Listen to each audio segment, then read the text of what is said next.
We talk a lot here at First Down Playbook about how we're not trying to coach your football team, but at the same time, we're trying to help you with schemes that will help you and your players be successful. Let's take a look at the flag football area here today and just give you an example. So let's check into the 7v7 because we know they're doing a lot of that down in Florida with the high school girls. And there are some adult leagues out there that are playing with some pretty different rules with 7v7. Which the great thing about this is that with the edit and draw tool now, you can come in and essentially change them up to fit your rules. But let's go to the drop back area and just talk about a couple concepts where uh, what it's doing is really incorporating 11-man football into seven-man football. And let's take a look at this mesh play, and then we'll show you a trick play that kind of comes off of it. So essentially all we're trying to do here is we understand how quickly this ball has got to get out of the quarterback's hands. So we oftentimes want to give a quick throw, even if it's to the back in this case right here, to where that quarterback can catch it, maybe take 3 steps, maybe set his or her feet and get the ball out. But the other way that we're trying to do this is if pre-snap you realize you don't have anything here, just letting the quarterback understand that they've got the X and the Y on a high-low right here, and you really have got the Z running some interference in between. And when you have man coverage, then the Z right here presents a natural rub for whoever's covering the X, and so hopefully they'll spit out the strong side here.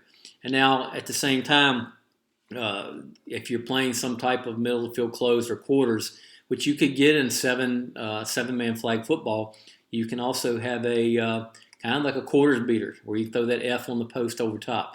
So anyway, you've got your coaching points in there. You can flip the play and do all that. But let's go back and just take a look at how from time to time what we do is we try to put in a play off of a play. So we showed you our mesh play right here. And then if you'll go over here and you'll look at drive, hook, and lateral, almost the same pattern across the board.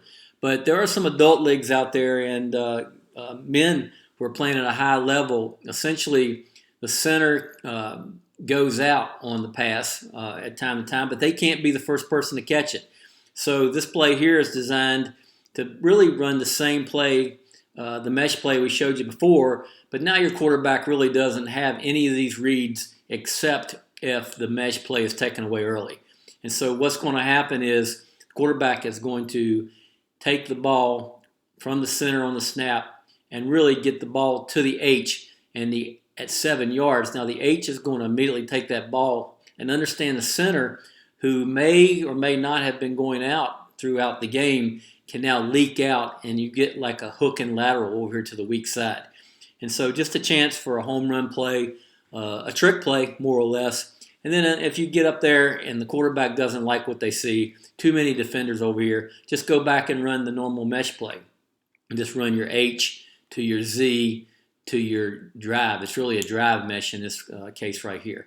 So this is just a couple examples, but understand when you get into first down playbook in the flag area, within each one of this is just 7v7. I mean, it could be a deal where you're in 5v5, 6v6, 4v4, or 8v8. Every one of these areas will have different formations, and within every one of the formations, you'll have a drop back area, a quick game area, and a run pass option area.